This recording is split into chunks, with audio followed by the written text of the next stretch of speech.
Hello दोस्तों, SJ कहानी सागर में आपका स्वागत है। आज की हमारी कहानी है परवरिश। अजी सुनते हो, मैं क्या कह रही थी? सारा दिन अखबार और फ़ोन में घुसे रहते हो, कुछ ध्यान भी है कि घर में क्या चल रहा है? घर में चलने और चलाने के लिए तुम ही काफ़ी हो भाग्यवान। मुझे क्यों जबरन घसीट रही हो? आपको ना घसीटूं तो क्या पड़ोसी को घसीटने जाऊं अपने घर के मामले में?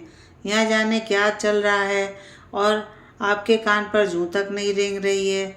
मतलब मैं अकेली पागल होती रहूं और आप खुद में डूबे रहेंगे। रिटायरमेंट के बाद अब 24 घंटे 365 दिन तुम्हारे ही साथ होता हूँ, फिर भी तुम्हारी शिकायतें खत्म नहीं होती। अच्छा चलो बताओ, ऐसी कौन सी बात है हो गई है जिसके लिए तुम बात को जलेबी की तरह घुमाए जा रही हो? साफ साफ बोलो ना।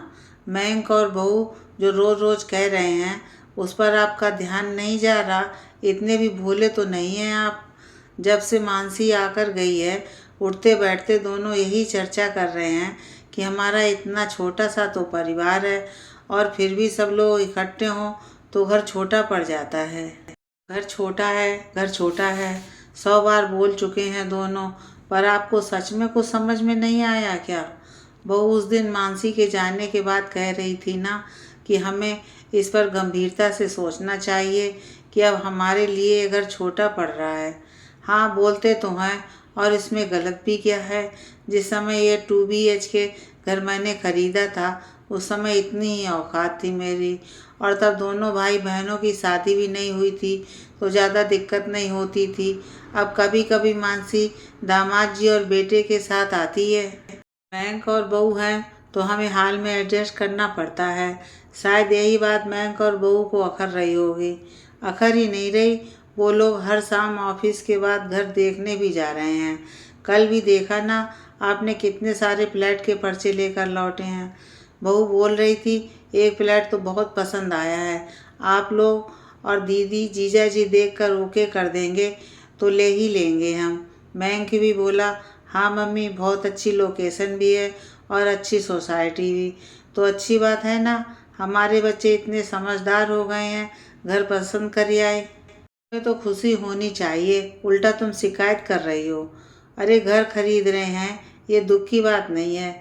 दुख की बात यह है कि वो लोग कह रहे थे कि नया घर पसंद आ गया तो इस घर को बेच देंगे ताकि लोन कम लेना पड़े।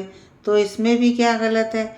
एक ही शहर में दो दो घर हाँ रख कर करेंगे भी क्या? हम बेच लेंगे तो बड़ा घर खरीदने में मदद भी हो जाएगी। यह कोई हमारा पुश्तैनी घर थोड़े ही है जो हमारी इससे भावनाएं जुड़ी हैं। वो तो सही है जी, देखिए अभी तो घर बेचकर सारे पैसे बैंक अपने नए घर में लगा लेगा, पर आपको याद है या भूल गए मानसी के पैसों का क्या होगा? हाँ ये बात तो सच में सोचने वाली है तुम्हारी, इस पर तो मेरा एक बार भी ध्यान नहीं गया। हाँ देखता हूँ, कुछ ना कुछ रास्ता तो निकल ही आएगा, कहकर उमाकांत जी भी सोच में डूब गए। दरअसल 10 साल पहले जब उमाकांत जी ने यह 2 BHK फ्लैट खरीदा था तब मानसी पढ़ाई खत्म करके नौकरी करने लगी थी और मैं की पढ़ाई बस खत्म ही हुई थी। हालांकि मानसी की शादी करनी थी तो उमाकांत जी और माधवी घर खरीदने के पक्ष में नहीं थे, और उनके एक मित्र के संबंधी पैसों की ज़रूरत के कारण काफ़ी कम दाम में ही बेच रहे थे और मानसी और मयंक भी लेने पर दबाव बना रहे थे। तो भगवान का नाम लेकर उमाकांत जी ने घर खरीद लिया। तब एक अच्छी खासी रकम मानसी ने भी बिना मांगे ना नुकर करते पिता के हाथ में रख दिया था। जब उतनी ही रकम वो लोन लेने की सोच रहे थे, 1-2 साल बाद उसकी ही बिरादरी के नितिन का एक रिश्ता आया और नौकरीशुदा सुंदर लड़की देखकर बिना ज़्यादा तामझाम के मानसी की भी शादी बड़े आराम से हो गई। 2 साल पहले मयंक की भी शादी आशी से हो गई। उनकी अभी अभी एक प्यारी सी बेटी हुई थी। अब जब उसे देखने मानसी, नितिन और बंस आए थे, उस दरमियान एक कमरा बेटी और एक कमरा बेटे को देकर जब मयंक और राशि ने माता पिता को हाल में सोते देखा, तभी सोच लिया कि अगली बार दीदी के आने से पहले एक बड़ा फ्लैट ले लेंगे जिसमें मम्मी पापा का भी एक कमरा होगा। सोच तो अच्छी थी, पर माधवी ये सोच सोच कर परेशान थी कि मानसी ने जो इस घर में पैसे लगाए थे उनका क्या? जब नया घर लिया जाएगा तो उसके मन में तो ये बात आएगी ना कि भाई ने घर बेच दिया, उसमें उसके भी पैसे लगे थे और अपने नाम पर घर खरीद लिया। अगर वो रकम जो उसने उस वक्त लगाया था वो उसे वापस भी कर दिया जाए तो ऐसा करने से उसे दुख होने का भी डर था। इतने अच्छे संबंध हैं भाई और बहन के, कहीं ये मकान और पैसा उनके संबंधों को खराब ना कर दे। वैसे भी कुछ साल पहले ही मानसी ने भी अपने शहर के पॉश इलाके में एक फ्लैट खरीदा है। उसके भी तो बहुत पैसे लग गए होंगे उसमें। बेटी दामाद दोनों कमाते हैं तो क्या खर्च भी तो बहुत हैं उनके। यही सोच माधवी को अंदर ही अंदर खाई जा रही थी, जो आखिरकार उसने उमाकांत जी से कह ही दिया। 2 दिन सोचने के बाद उमाकांत जी बोले, माधवी मैंने सोच लिया है, मानसी से बात करता हूँ। क्या बात करेंगे, तुम देखो तो सही, कहकर उमाकांत जी ने बेटी को फ़ोन लगा दिया।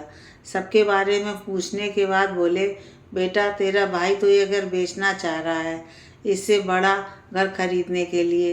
ये तो मुझे पता है पापा, आशी ने वीडियो कॉल पर कल वो घर दिखाया भी था मुझे। अच्छा, तो बेटा मैं ये कह रहा था कि इस घर में जो तेरे पैसे लगे थे वो तो तुझे वापस लेने पड़ेंगे। मैंने ऐसा बहुत दिनों से सोच रखा था, पर आज मौका भी है और समय भी है।